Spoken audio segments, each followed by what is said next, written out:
A aplicação dessa ideia da gravitação universal. Imagina o seguinte, você tem aqui a Terra e você coloca um satélite aqui e a massa desse satélite é ms. E digamos que eu faça esse satélite circular aqui com velocidade constante. Se ele está circulando com um raio fixo e com velocidade constante em módulo, mas não em direção, esse satélite eu posso dizer que ele está acelerado ou não está acelerado? Ele não tem aceleração na direção do movimento, mas ele tem uma outra aceleração que a gente discutiu na aula passada, lembra? Aceleração centrípeta. Então, ele está, a melhor resposta é, ele está acelerado. Nesse instante que o móvel está aqui, se eu for desenhar essa aceleração, é a aceleração centrípeta. E essa aceleração centrípeta vale quanto? Que a gente viu na aula passada? V2 sobre R. Concordo? O que me diz a segunda lei de Newton? É assim. F igual a ma. O que quer dizer isso? Que essa lei tem de ser expressa na forma vetorial. Ora, se existe essa aceleração aqui que eu desenhei com esse vetor amarelo, existe uma força resultante. Se eu fosse desenhar essa força resultante, que vetor seria esse? Seria um vetor paralelo a A, mas multiplicado pela constante m. É um vetor assim, ó, paralelo a ele, mas de um modo possivelmente diferente, porque está multiplicado por m.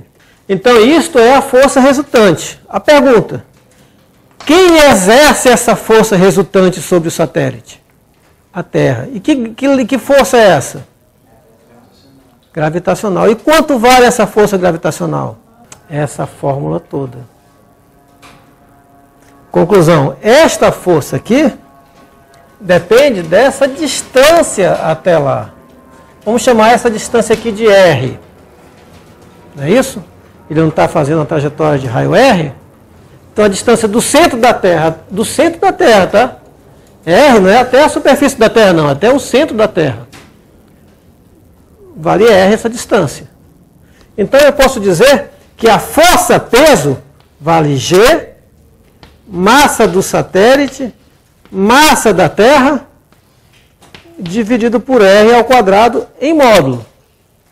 E essa força vai ser igual a massa do satélite vezes a aceleração do satélite. Mas quanto é a aceleração do satélite? V2 sobre R.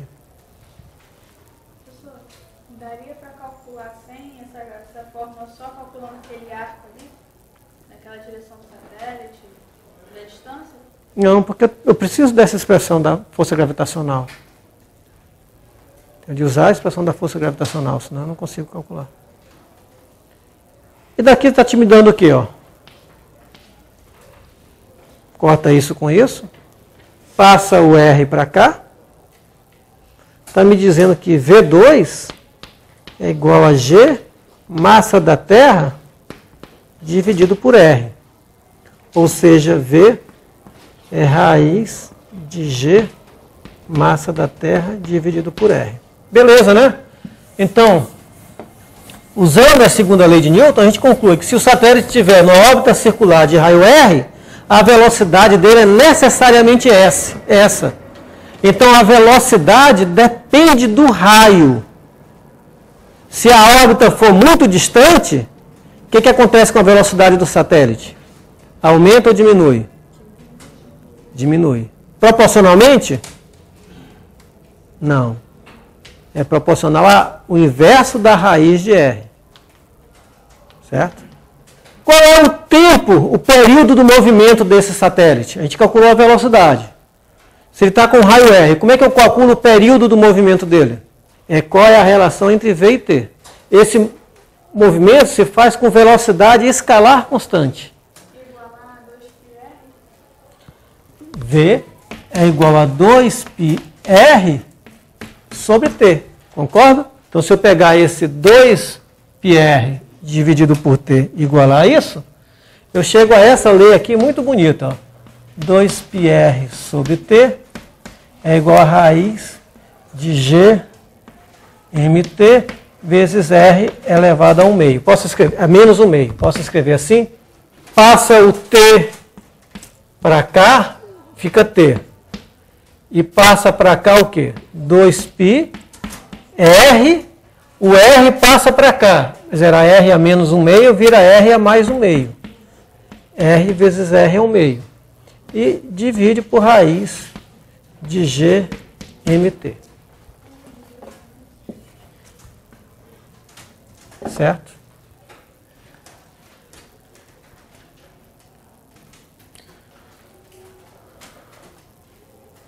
Todo mundo concorda? Isso aqui escreve assim, ó, t ao quadrado é igual a 4π ao quadrado dividido por gmt vezes r a terceira. Agora ficou lindo, né? Ó, isso aqui é uma constante.